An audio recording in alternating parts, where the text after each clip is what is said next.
সবাইকে জয় মাসি কি পরমেশ্বর পিতা ধন্যবাদ করি। তো আজকে একটা বিষয় শিখব, যেটা হলো প্রার্থনার বিষয়। এখানে উপরে লেখা আছে, দেখো হেডিংয়ে, দায়ুদের প্রার্থনা। গীতসংগীতা 86 এক পদে আছে।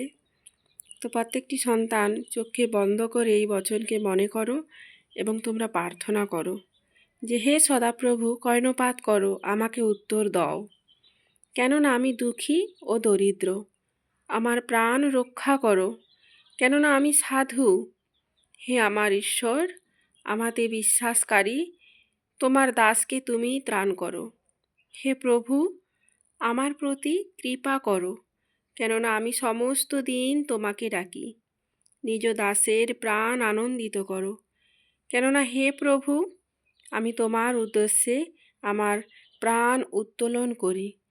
কারণ হে প্রভু, তুমি মঙ্গলময় ও ক্ষমাবান, এবং যাহারা তোমাকে ডাকে তুমি সেই সকলের পক্ষে দয়াতে মহান। হে প্রভু, আমার প্রার্থনায় কর্ণপাত করো, আমার বিনতি রবে অবধান করো। সংকটের দিনে আমি তোমাকে ডাকিব, কেননা তুমি আমাকে উত্তর দিবে। হে প্রভু, দেবগণের মধ্যে তোমার তুল্য কেহ নাই, তোমার কর্ম সকলের তুল্য কিছুই নেই।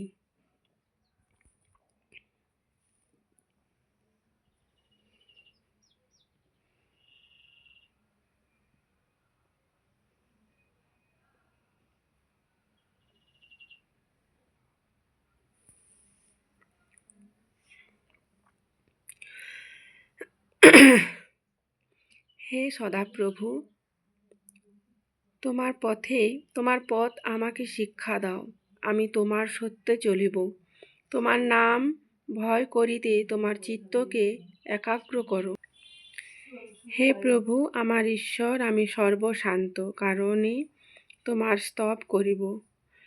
সর্বশান্ত করণে তোমার স্তব করিব। আমি চিরকাল তোমার নামের গৌরব করিব, কেননা আমার পক্ষে তোমার দয়া মহৎ, এবং তুমি অধ্যস্ত পাতাল হইতে আমার প্রাণ উদ্ধার করিয়াছ। হে ঈশ্বর, অহংকারীগণ আমার বিরুদ্ধে উঠিয়াছে,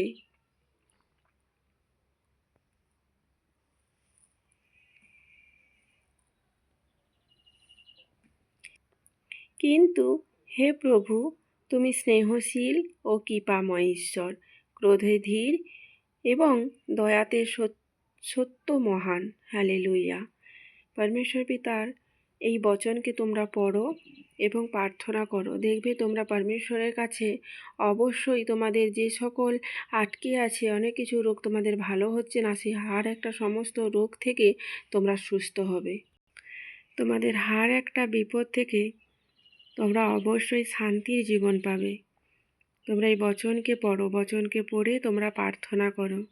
বচনে যা আছে এভাবে দাউদ প্রার্থনা করেছিল, তো তোমরাও প্রার্থনা করো। কারণ পরমেশ্বর পিতার প্রতি প্রথমেই তোমরা বলো যে, হে সদাপ্রভু, কর্ণপাত করো, আমাকে উত্তর দাও, কারণ আমি দুঃখী ও দরিদ্র।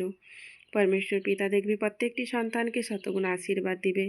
তো প্রত্যেকটি সন্তান এই বচনকে ফলো করো, বচনকে পড়ো।